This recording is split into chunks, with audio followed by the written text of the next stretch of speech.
नमस्कार, मैं हूं आर्यन और आप हैं इस समय आर्यन 45 एजुकेशन पर। तो मैं ला चुका हूं आपका फेवरेट सेशन इंग्लिश एरर। आज हम बात करेंगे English error with adverb part number 5। English error एक ऐसा सेक्शन है जो आपके एसएससी, बैंकिंग, रेलवे, टीचिंग सभी एग्जाम के लिए काफ़ी इंपॉर्टेंट है। इंग्लिश एरर से क्वेश्चन जो हैं आपके लगातार पूछे जाते हैं एग्जाम में, तो ये एक इम्पॉर्टेंट सेशन है आपके लिए। इससे पहले मैंने आप लोगों को ऑलरेडी 4 पार्ट पढ़ा दिया है। पहले पार्ट में मैंने पढ़ाया English error with A and the, दूसरे पार्ट में मैंने पढ़ाया इंग्लिश एरर विथ नाउन, तीसरे पार्ट में पढ़ाया इंग्लिश एरर विथ एडजेक्टिव और चौथे पार्ट में इंग्लिश एरर विथ वर्ब। ये चारों पार्ट मैं ऑलरेडी पढ़ा चुका हूँ। अगर आप लोगों ने नहीं देखा है तो आप लोग प्ले लिस्ट में जाकर इंग्लिश एरर वाले सेक्शन में देख सकते हैं। तो आज हम बात करेंगे इंग्लिश एरर विथ एडवर्ब। तो आज मैं बात करने वाला हूँ एडवर्ब के साथ होने वाले इंग्लिश सेंटेंसेस में जो एरर होते हैं इसके बारे में। तो ये एक इम्पॉर्टेंट वीडियो होने वाली है। अगर आप लोगों ने अभी तक चैनल को सब्सक्राइब नहीं किया है तो प्लीज़ चैनल को ज़रूर सब्सक्राइब कर लीजिए। तो चलिए स्टार्ट करते हैं इंग्लिश एरर विथ एडवर्ब।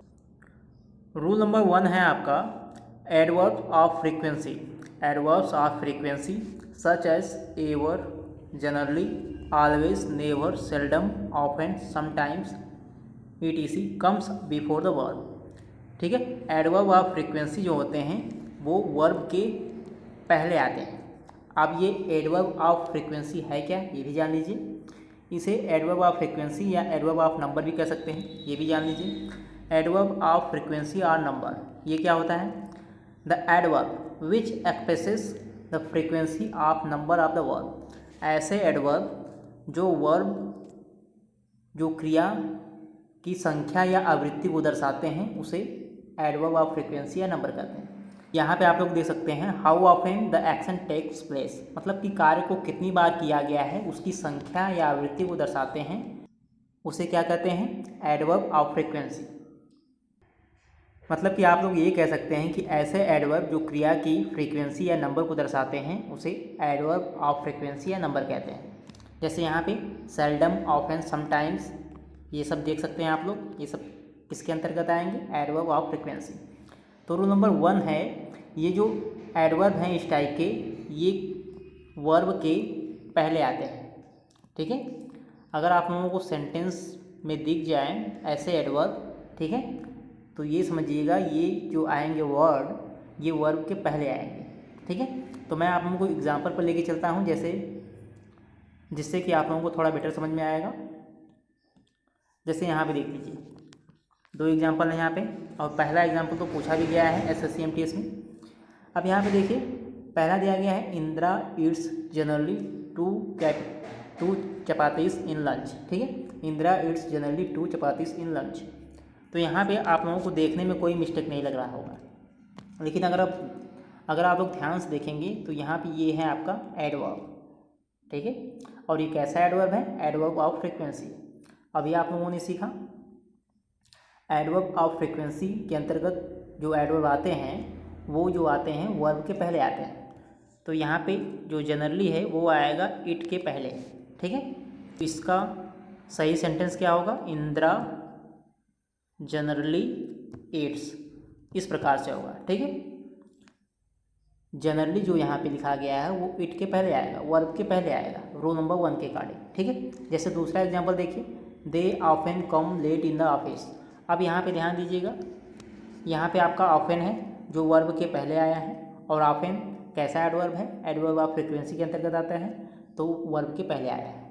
ठीक है, तो दूसरा वाला सही है। ठीक है, तो उम्मीद करता हूँ आप लोगों को पहला रूल जो है समझ में आ गया होगा। एडवर्ब ऑफ फ्रीक्वेंसी के अंतर्गत जो एडवर्ब आते हैं वो क्रिया के पहले आएंगे। ठीक है, और कौन कौन से एडवर्ब ऐसे हैं? Ever, generally, always, never, seldom, often, sometimes. ठीक है, ये कुछ एडवर्ब ऑफ फ्रीक्वेंसी के अंतर्गत आने वाले एडवर्ब हैं। ठीक है, rule number 2 don't use negative adverb with other negative words in sentence. Negative adverb का यूज नहीं करना चाहिए। कब नहीं करना चाहिए? जब उस सेंटेंस में ऑलरेडी एक निगेटिव वर्ड हो। जैसे अगर निगेटिव एडवर्ब की बात करें तो यहाँ पे देखिए never, seldom, hardly, scarcely, nothing, neither, barely, rarely, nowhere इत्यादि, ये सब किसके अंतर्गत आते हैं? ये सब हैं निगेटिव एडवर्ब। ठीक है, और आपका रूल नंबर 2 ये कहता है don't use negative adverb with other negative words in sentence. अब ये क्वेश्चन देखिए, यहाँ पे एसएससी सीजन में ये क्वेश्चन पूछा गया है। इंग्लिश एरर का क्वेश्चन है, you can hardly never understand his veg. तो यहाँ पे आपको बताना था इसमें इंग्लिश एरर यानी इंग्लिश ग्रामेटिकल मिस्टेक्स कहाँ पे है। तो यहाँ पे देखिए हार्डली, हार्डली आपका एक निगेटिव वर्ड है। हार्डली का अर्थ होता है मुश्किल से, ये एक कैसा वर्ड है, निगेटिव वर्ड है, ठीक है। तो इसके साथ नेवर आया है, इसका यूज गलत है, क्योंकि रूल नंबर 2 के according don't use negative adverb. अब नेवर क्या है, निगेटिव एडवर्ब है, इसलिए इसका यूज यहाँ पे नहीं किया जाएगा। नेवर के स्थान पे किसका यूज किया जा सकता है यहाँ पे, अगर एवर का यूज कर दें तो ये वाक्य जो है सही हो जाएगा, you can hardly ever understand his veg, ठीक है। तो ये है आपका रूल नंबर 2। रूल नंबर 3 देखिए, काफ़ी ईजी है। When an adverb modifies an adjective और another adverb it comes before it. जब कोई एडवर्ब किसी एडजेक्टिव की विशेषता बतलाता है तो वो उसके पहले आता है, या जब कोई एडवर्ब किसी दूसरे एडवर्ब की विशेषता बतलाता है तब भी उसके पहले आता है। यहाँ पे लिखा गया है इट कम्स बिफोर इट। तो यहाँ पे देखें, वेरी टू ये क्या है, एडवर्ब। ब्यूटीफुल एडजेक्टिव है, इसकी विशेषता बतला रहा है, इसलिए इसके पहले आया है, सही है, वाक्य सही है। यहाँ पे देखिए अर्ली, अर्ली आपका एडवर्ब है और टू भी आपका क्या है, एडवर्ब। तो जब कोई एडवर्ब दूसरे एडवर्ब की विशेषता बतलाएगा तभी उसके पहले आएगा, ठीक है। ये काफ़ी सिंपल रूल है। आगे देखिए रूल नंबर 4। देखिए ये रूल नंबर 3 के बिल्कुल अपोजिट है। Adverbs are placed mostly before the adjective. Adverb जो होते हैं एडजेक्टिव के पहले यूज होते हैं, ये आप लोगों ने भी रूल नंबर 3 में ही देखा, ठीक है। यहाँ पे ये क्या है, आपका एडजेक्टिव है और ये आपका एडवर्ब है, तो एडजेक्टिव के पहले एडवर्ब आता है। लेकिन एनफ ऐसा एडवर्ब है जो आपका आएगा आफ्टर द एडजेक्टिव, यानी एडजेक्टिव के बाद। एनफ एक ऐसा एडवर्ब है जो एडजेक्टिव के बाद आएगा। तो यहाँ पे ये वाक्य देखिए, ही इज़ एनफ स्ट्रांग, ठीक है। तो एनफ आपका क्या है, एडवर्ब, स्ट्रांग आपका क्या है, एडजेक्टिव। तो एनफ कहाँ पे आएगा, स्ट्रांग के बाद आएगा, क्योंकि रूल नंबर 4 में कहा गया है एनफ एक ऐसा एडवर्ब है जो एडजेक्टिव के बाद आएगा, आफ्टर द एडजेक्टिव, ठीक। तो इसका सही वाला वाक्य होगा ही इज स्ट्रॉन्ग एनफ, इस प्रकार से होगा, ठीक है। स्ट्रॉन्ग के बाद आएगा एनफ, ठीक है। इसमें साफ तौर पे कहा गया है कि एनफ एक ऐसा एडवर्ब है जो एडजेक्टिव के बाद आएगा, तो एनफ का यूज जो होगा स्ट्रॉन्ग के बाद होगा, ठीक है। रूल नंबर 5 देखिए, ये रिलेटेड है फेयरली और रैदर से। इन दोनों का अर्थ होता है बहुत या अत्यधिक। फेयरली का मतलब क्या होता है, अत्यधिक। रैदर का मतलब भी वही होता है। तो फेयरली का यूज कहाँ पे किया जाएगा और रैदर का यूज कहाँ पे किया जाएगा, ये ध्यान दीजिएगा। Adverb Fairlie is use for favourable comment. Favourable comment के लिए आपका फेयरली यूज किया जाएगा, ठीक है। और रैदर का यूज कहाँ पे होगा, अनफेवरेबल कमेंट। जैसे पहला एग्जाम्पल देखिए, Radha is rather good in dancing. Radha dancing में बहुत अच्छी है। अब ये क्या है, फेवरेबल कमेंट है। पहला आपका क्या है, फेवरेबल कमेंट। तो यहाँ पे रैदर का यूज नहीं होगा, गलत है यहाँ पे रैदर का यूज, यहाँ पे फेयरी का यूज होगा, ठीक है, क्योंकि ये फेवरेबल कमेंट है। दूसरा, Shyam is Fairlie poor in singing. Shyam singing में बहुत ख़राब है, ठीक है। तो ये क्या है, अनफेवरेबल कमेंट। तो यहाँ पे यूज होगा रादर का, ठीक है। सिंगिंग में बहुत ख़राब है, तो यहाँ पे अनफेवरेबल कमेंट के लिए रादर का यूज और फेवरेबल कमेंट के लिए फेयरी का यूज होगा, ठीक है।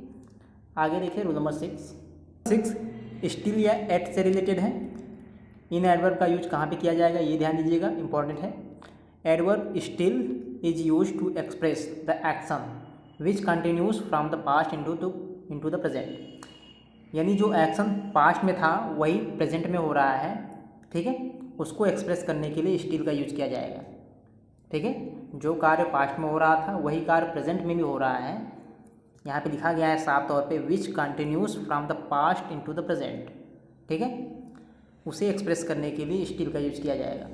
जैसे एग्जांपल देखिए, डिस्पाइट बीइंग ओल्ड ही स्टिल्स रन्स फास्ट। ओल्ड होने के बावजूद वह तेज़ दौड़ता है, ठीक है, तो इसलिए यहाँ पे स्टिल का यूज किया गया है, बिल्कुल सही है, ठीक है।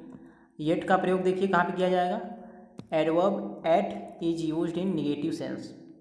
एट का प्रयोग निगेटिव सेंस में किया जाएगा और कंडीशनल सेंटेंस में। जैसे एग्जांपल देखिए, is Rahim working at on this project, क्या रहीम अपने प्रोजेक्ट पर काम कर रहा है कि नहीं, तो यहाँ पे एट का यूज़ किया गया है, ये भी बिल्कुल सही है। यानी साफ तौर पे आप लोग कह सकते हैं कि स्टिल का प्रयोग वहाँ पे किया जाएगा जहाँ पे एक्शन जो होगा, जो एक्शन पास्ट में हो रहा था वही प्रेजेंट में हो रहा है, तो वहाँ पे स्टिल का यूज़ करेंगे। और एट का प्रयोग निगेटिव सेंस में किया जाएगा या तो कंडीशनल सेंटेंस में। ठीक है, तो ये था लास्ट रूल। आगे के कुछ रूल जो हैं वो इतने खास नहीं हैं एग्ज़ाम की दृष्टि से। तो उम्मीद करता हूँ आप लोगों को वीडियो ज़रूर पसंद आई होगी। तो वीडियो पसंद आई हो तो वीडियो को लाइक करिएगा और चैनल को जरूर सब्सक्राइब करिएगा। तो मिलेंगे नेक्स्ट वीडियो में पार्ट नंबर 6 में। यहाँ पर मैं आप लोगों को पढ़ाऊँगा preposition, English error with preposition. ये काफ़ी मोस्ट इंपॉर्टेंट है एग्ज़ाम की दृष्टि से।